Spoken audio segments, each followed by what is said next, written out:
Shalom, amados, graça e paz. Mais uma vez eu estou aqui para compartilhar uma palavra de Deus com você, que está lá em Hebreus, no capítulo 10, no versículo 35, que diz assim: Não abandoneis, portanto, a vossa confiança. Ela tem grande galardão. Com efeito, tendes necessidade de perseverança, para que, havendo feito a vontade de Deus, alcanceis a promessa. Porque ainda dentro de um pouco tempo, aquele que vem virá e não tardará. Todavia, o meu justo viverá pela fé, e se retroceder, nele não se compraz a minha alma. Nós, porém, não somos dos que retrocedem para a perdição. Somos, entretanto, da fé para a conservação da alma. Amém, amados? Bom, nós sabemos que sem fé é impossível agradar a Deus. Então, amado, nós vemos que os nossos irmãos do passado, eles tiveram uma fé linda.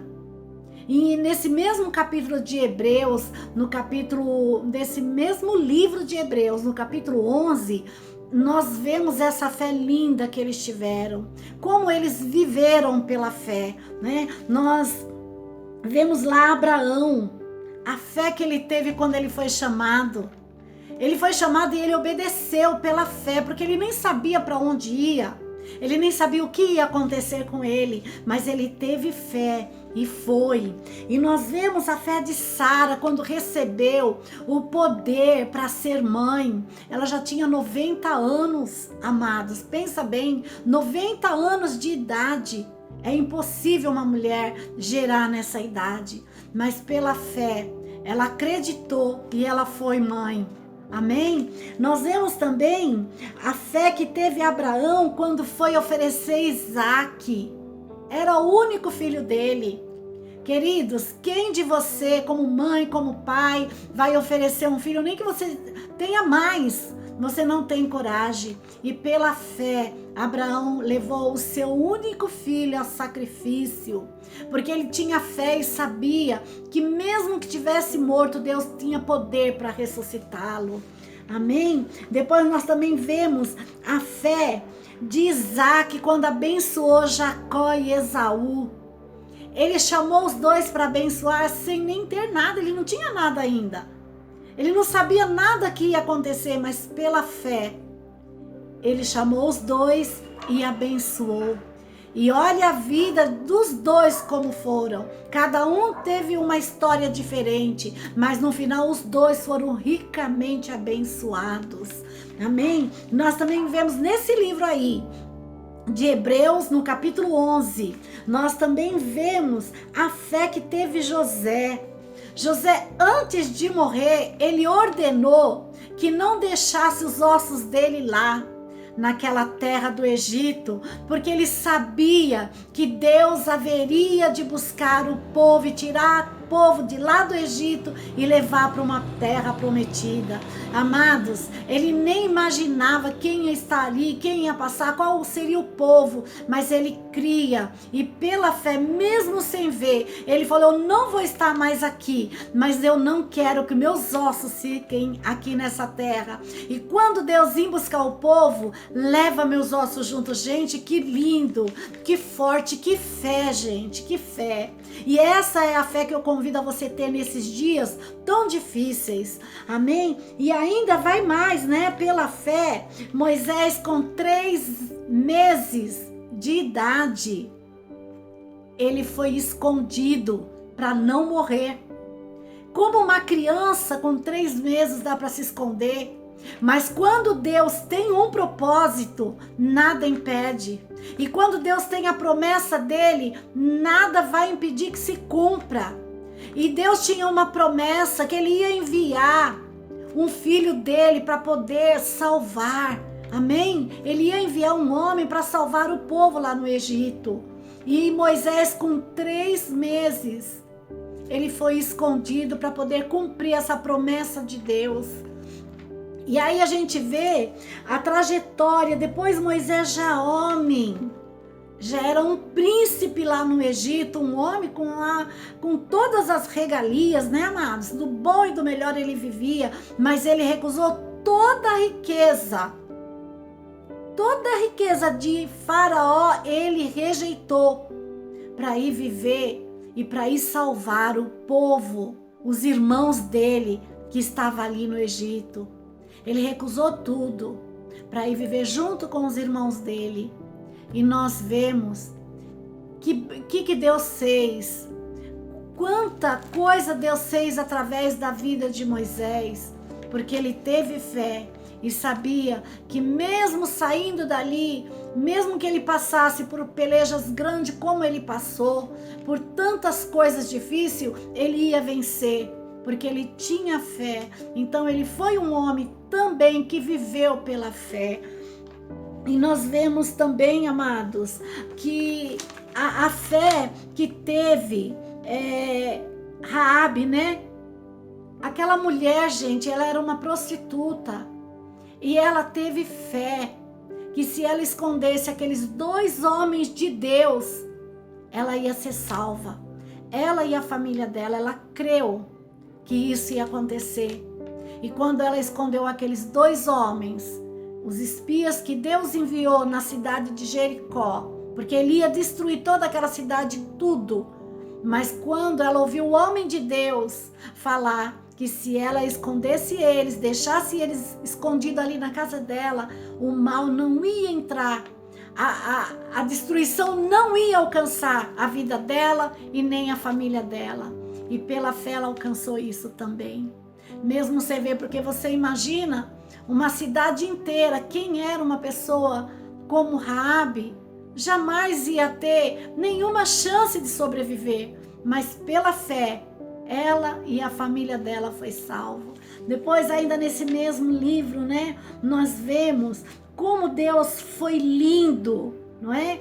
Como Deus foi poderoso, como Deus fez maravilhas através da fé. E Paulo, ele relata nesse mesmo livro que faltava tempo para ele relatar de todos os homens que viveram pela fé.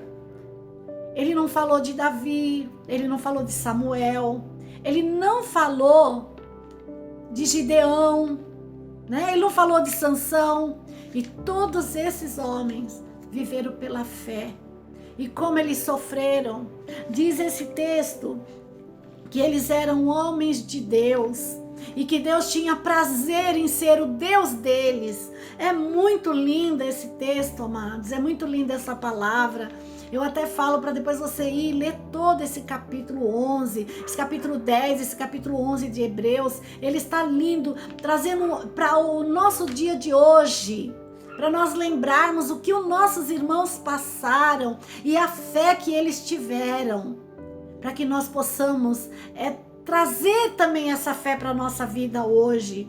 E aqui fala que o mundo não foi digno deles, que o mundo possa não ser digno da minha vida, que o mundo possa não ser digno da sua vida, que você possa ter uma fé avivada, uma fé que venha fazer a diferença, uma fé que venha atrair outras vidas para servir esse Deus. Amém? E aqui fala nesse texto que eles sofreram demais, né? Eles foram perseguidos, maltratados, arrastados, foram cortados, foram cerrados pelo meio, mas eles não negaram a fé dele, queridos. E nós não estamos sofrendo como eles sofreram. Nós estamos vendo toda essa pandemia aí, mas se você crer, se você obedecer, essa praga não vai chegar na tua casa. E se porventura ela chegou ou chegar na tua casa, Deus é poderoso para confortar, para trazer a graça e a paz na sua casa, na sua vida. Deus é poderoso para te orientar. Amém, queridos? Em nome de Jesus, não desista de servir esse Deus. Por pior que seja a circunstância, creia que Ele é poderoso para fazer infinitamente mais do que a gente pede, do que a gente pensa e do que a gente está esperando. Queridos, eu não sei como está a tua vida, eu não sei como está a tua casa, como está o teu lar. Eu não sei se de repente você já perdeu um ente querido para esse vírus, eu não sei. Mas eu sei te dizer uma coisa: para tudo Deus tem um propósito. Então, hoje eu convido a você a ler esse texto e viver pela fé. E viver confiando que por pior que seja a situação, por pior que seja o que você esteja passando, Deus é poderoso para mudar qualquer história. E tudo, amado, que nós passamos é um aprendizado de Deus. E tudo que nós passamos, nós que temos esse Deus, que servimos esse Deus, é a vontade dele. Porque nós vamos ver lá na frente que Deus tem o melhor para nós. Amém? Então, eu quero orar com você agora, para que essa palavra entre no teu coração e que você possa entender essa mensagem. Não importa como você esteja, mas entenda essa mensagem. Entenda que Deus é o que está acima de tudo e acima de todos. Entenda que toda a vontade de Deus é feita. E quando nós aceitamos sem murmuração, nós vamos ver o nosso grande galardão. Nós vamos ver tudo se cumprindo na nossa vida. Então, em nome de Jesus, ore comigo agora. Tenha um coração aberto para Deus. Se você por acaso estiver ansioso, magoado, triste, essa oração é poderosa para te fortalecer. Só basta você crer. Só basta você ter fé. Mesmo que você não esteja vendo nada, mas você possa crer e ter a sua fé elevada. Amém? Senhor, meu Deus e meu Pai, em nome de Jesus, eu peço que o Senhor, com a tua graça e com a tua misericórdia, visita essa vida que ora comigo agora, ou que está ouvindo essa oração. Cobre ela com teu sangue, reveste ela com teu poder e com a tua graça. Tira, Deus querido, tudo que não provém de ti. Que toda tristeza, que toda mágoa, que toda ansiedade, que toda preocupação caia por terra agora, em nome de Jesus. E que ela possa crer e ter fé que o Senhor está contemplando todas as áreas da vida dela, todo sentimento. O Senhor concede e o Senhor vê por dentro e o Senhor concede a resposta para o clamor. E em nome de Jesus, meu Deus, tenha misericórdia. E eu também oro por essa vida que está muito alegre, feliz por tudo que o Senhor tem feito de bom, Pai. Porque eu sei que tem muitas vidas alcançando emprego, alcançando cura, alcançando libertação. Eu sei que tem vida que estão vivendo muito bem, ó Pai. E o Senhor, Pai, é que conhece tudo e que sabe de todos os lares, é o que tem poder de entrar em todas as vidas e em todos os lares. É o único que conhece e sabe tudo o que está acontecendo. E eu intercedo nessa hora por essas vidas. E eu peço, Pai, que elas possam ser gratas a Ti, em tempo, em fora de tempo. Elas possam estar Te adorando e estar Te agradecendo. Pai, em nome de Jesus, em nome do seu Filho amado, o Senhor é poderoso para fazer infinitamente mais do que eu clamei agora. Cobre esse lar e essa família com teu sangue. Em nome de Jesus eu te peço e já te agradeço. Amém? Que essa palavra, que essa oração seja na sua vida. Amém? Que ela possa entrar na sua mente e no seu coração e que ela possa acrescentar a sua fé. Amém, amados? Tenha um dia abençoado, em nome de Jesus.